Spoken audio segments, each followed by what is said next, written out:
मुंबई पालिकेचे 1,500हून अधिक कर्मचारी अधिकारी चौकशीच्या फेऱ्यामध्ये पालिकेमध्ये 1,523 कर्मचाऱ्यांविरोधात 537 विभागीय चौकशी निलंबित कर्मचाऱ्यांना नियमानुसार मूळ पगाराच्या 50% निर्वाह भत्ता। म्हाडाच्या कोकण मंडळाकडून ठाणे, नवी मुंबई, कल्याण, डोंबिवली आणि वसई विरार परिसरातील 8,000 घरांसाठी सोडतीची तयारी सुरू। ऑगस्ट अखेरीस जाहिरात आणि अर्ज प्रक्रिया सुरू होण्याची शक्यता। मुंबईतील सर्व झोपडपट्टी पुनर्विकास योजनांची SIT मार्फत चौकशी करा। भाजप आमदार योगेश सागर यांची विधानसभेमध्ये मागणी। योजनांमध्ये बनावट लाभार्थी घुसवले जात असल्याचा आरोप।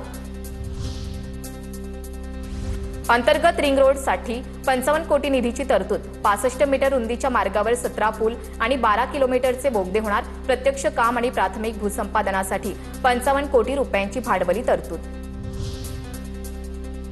पुणे शहरामध्ये पालख्यांच्या स्वागताची जय्यत तयारी सुरू। भवानी पेठेतील पालखी विठोबा मंदिराजवळील अतिक्रमण हटवून सुमारे 10,000 चौरस फूट जागा मोकळी केली। तात्पुरत्या मंडप उभारणीचं काम वेगानं सुरू। पुरंदर विमानतळाच्या भूसंपादनाविरोधात शेतकरी न्यायालयामध्ये। पुरंदर विमानतळासाठी 40 हेक्टर जमिनीची संमती रखडली। 1,175 हेक्टर जमिनीपैकी 1,010 हेक्टर जमीन जिल्हा प्रशासनाच्या ताब्यात। पुणे महापालिकेच्या मिळकत कर विभागाकडून पहिल्या 3 महिन्यातच 1,395 कोटी रुपयांचा टप्पा पार। 7,40,000हून अधिक मालमत्ता धारकांनी कर भरला। ऑनलाईन कर भरण्याला नागरिकांचा मोठा प्रतिसाद।